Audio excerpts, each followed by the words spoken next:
November 5 బుధవారము కార్తీక పౌర్ణమి. ఈరోజు శుభ సమయము ఉదయం 3 గంటల నుండి 6 గంటల లోపు, సాయంత్రము 4 గంటల నుండి 7:30 గంటల లోపు వెలిగించుకోవాలి. 365 వత్తులు వెలిగించాలి.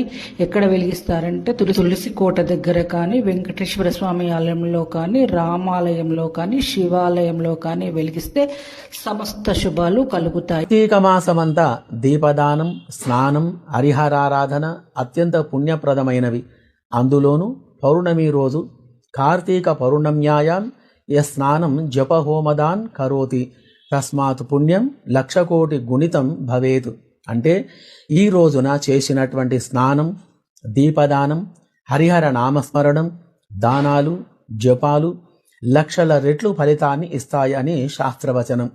దీపదానం యొక్క అంతరార్థం ఏమిటంటే, కార్తీక మాసములో దీపదానం ఒక గాఢమైనటువంటి ఆధ్యాత్మికమైన సూచన.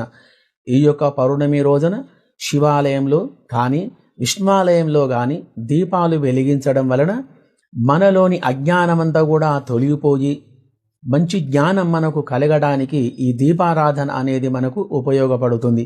మరి ఈ దీపాలు ఎక్కడ వెలిగించాలి, దానం ఎక్కడ చెయ్యాలని అంటే తులసి, పుట్ట, నదీ తీరం, దేవాలయం, పితృస్థలం మరియు గోవులు నివసించేటువంటి యొక్క స్థలం, ఈ యొక్క ప్రదేశాలలో దీపదానం, బంగారం, వెండి, కూరగాయలు, వస్త్రదానం, పప్పు దినుసులు, ధాన్యం దానం చేయడం ద్వారా మన పితృదేవతలు సంతోషిస్తూ ఉంటారు.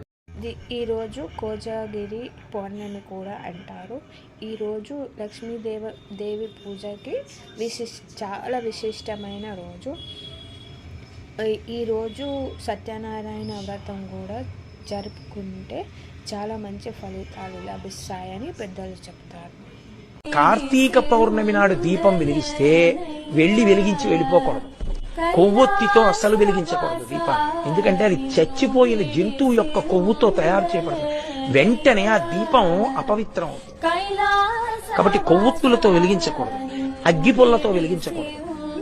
కార్తీక పౌర్ణమి నాడు సుగంధమైనటువంటి దాంతో అంటే అగరపుల్ల వెలిగించుకుని అగరపుల్లతో దీపాన్ని వెలిగించుకోవాలి. వెలిగించి వదిలేయకూడదు. దాంట్లోకి వెంటనే అక్షతలు తీసుకుని చేత్తో పట్టుకుని దామోదరమావాహయామి అని కానీ, త్రయంబకమావాహయామి అని కానీ 2 మాటలలో ఏదో ఒకటి చెప్పాలి.